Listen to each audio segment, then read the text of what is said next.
10 வயசுலேயே குடிக்க ஆரம்பித்தேன். எவ்வளோ பணம் சம்பாரித்தேன். ஒரு நாளைக்கு நான் சம்பாரிச்ச காசு கணக்கே கிடையாது. 10 மணி வரைக்கும் தான் வேலை செய்வேன். 5 மணி டு 10 இந்த 5 மணி நேரத்தில் சம்பாதிக்க காசை வச்சு செலவு பண்ணால் ஒரு நாளைக்கு 4 படம் தான் தேட்டரில் ஓடும்.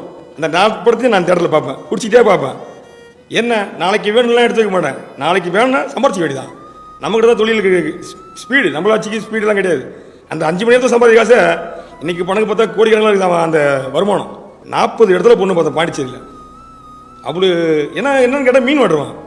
மீன் வெட்டுறோன்னா வருமானம் என்ன தெரியும். அவன் ஒரு கடையை போட்டுட்டு ஒரு 5-10 அப்போவே 5வது படிக்கும்போதே நான் காசு பார்த்தேன். எங்கள் அப்பா சும்மா இருக்குன்னு சொல்லிட்டு கூட தூக்கணும். காசிமேட்டில் மீன் போட்டிலேருந்து மீன் வரும். அந்த மீனை ஒரு கூடையில் கொட்டி அந்த கூடையை தலையில் தூக்கி வச்சுட்டு போய் அவங்களுக்கு தேவைப்படுற இடத்துல நம்ம கொட்டணும் அந்த மீனை. அப்போ ₹1 கூலி. ஐயா 30 வருஷத்துக்கு முன்னாடி அப்போ ₹30 ₹1 ₹1.5 கூலி. அப்போதுலேருந்து வேலை செஞ்சு வரேன். ஆனால் மீன் வெட்டுறது எனக்கு அப்போதுலேருந்தே பழக்கம். 30 வருஷத்துக்கு முன்னாடிலேருந்தே பழக்கம். அதிவேகமாக மீன் வெட்டுறது, இந்தியாவிலேயே அதிவேகமாக மீன் வெட்டுறது காசிமேடு செல்வம். 2 வருஷம் குடிக்கல. நான் 2 வருஷம் குடிக்கல. இப்போ ஜஸ்ட் 2 வருஷம் தான் குடிக்கல. இந்த 2 வருஷம் குடிக்காத போது தான் இந்த காசிமேடு செல்வம் யாருன்னு இங்கே உலகத்துக்கே தெரியுது. வெளிநாட்டிலேருந்துலாம் வந்து வெளிநாட்டிலேருந்துலாம் நம்மளை பார்க்க வராங்க. நீ காசிமேடு செல்வம்னா அவ்வளோ ஃபேமஸ். என்னை தேடிட்டு ஒரு நாள் தவறாமல் காசிமேட்டுக்கு வந்துட்டு பார்க்காம போகிறதே கிடையாது. உங்களை தேட தான் பாம்பேலேருந்து வந்தேன், உங்களை தேடி தான் அங்கேருந்து வந்தேன், இங்கேருந்து வந்துன்னு நிறைய பேர்.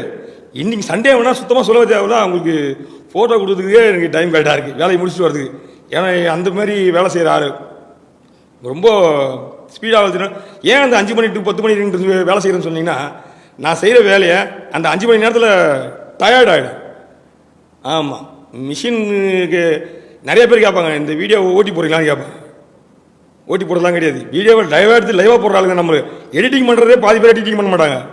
அந்த மாதிரி வீடியோஸை எடிட்டிங் பண்ணுறதே கிடையாது. ஒன்லி டைரெக்டாக எடுத்து போடுறது தான். அந்த மாதிரி எடுத்து போடுறா. இப்போ கூட எனக்கு அந்த வீடியோ போடுற எண்ணெல்லாம் கிடையாது. வீடியோஸ் யூடியூப் என்னன்னு நமக்கு அதை பற்றி தெரியாது. 2 வருஷத்துக்கு முன்னாடி ஒரு வெளியிலேருந்து வந்து வீடியோ எடுக்க ஆரம்பித்தாங்க. அவங்க வந்து வீடியோ எடுத்து டெவலப் பண்ணோடனே நம்ம காசிமேடு உள்ள நம்ம ஏரியாக்குள்ளே இருக்க பசங்க அவங்க ஏரியா ஆல்ரெடி போட்டுருந்துருக்காங்க பொழுது. இதை பற்றி நமக்கு தெரியாது. இது என்னன்னு ஒன்றுமே தெரியாது. அவங்க வந்து ஏன்னா நீ என்ன அவங்களெல்லாம் எடுக்க விட்ற, நீ போடணா, நீயே போடுறது என்ன அப்படின்னா, இதை பற்றி நமக்கு என்ன தெரியும் அப்படின்னு பேசிகிட்டு இருக்கும்போது அப்புறமா அவங்களாம் ஆல்ரெடி வெளியே அமிச்சிட்டாங்க. வெளியில் நீங்கள் போங்க, நாங்களே எடுத்துகிட்டு சொல்லி நம்ம ஆளுங்களே காசிமேடு. இன்னைக்கு என்னை சுற்றி 20 கேமரா 20 சேனல்களுக்கு எடுத்துகிட்டு இருப்பாங்க. என்னை சுற்றி தினமும் இன்றைக்கி கூட நடந்திருக்கு.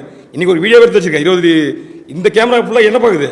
நான் ஒரு கேமரா கொடுத்து இந்த ஃபோட்டோ அப்படின்னா 20 கேமராவில் 2 மொபைல் ஒரு ஆள் கையில் வேலை செய்ய விடல. அந்த அளவுக்கு நான் ஒன்றும் இல்லை, நமக்கு இதை பற்றி எதுவுமே தெரியாது. நம்மளையும் ஒரு ஆளாக்கி விட்டு நிற்க வச்சுருக்காங்கன்னு சொல்லிட்டு எதுவுமே நான் கேட்கறது கிடையாது. இப்போ வரைக்கும் மட்டும் எப்பவுமே கேட்க போகிறது கிடையாது. அந்த மாதிரி இடத்துல நாங்கள் இப்போ நல்லா இருக்கா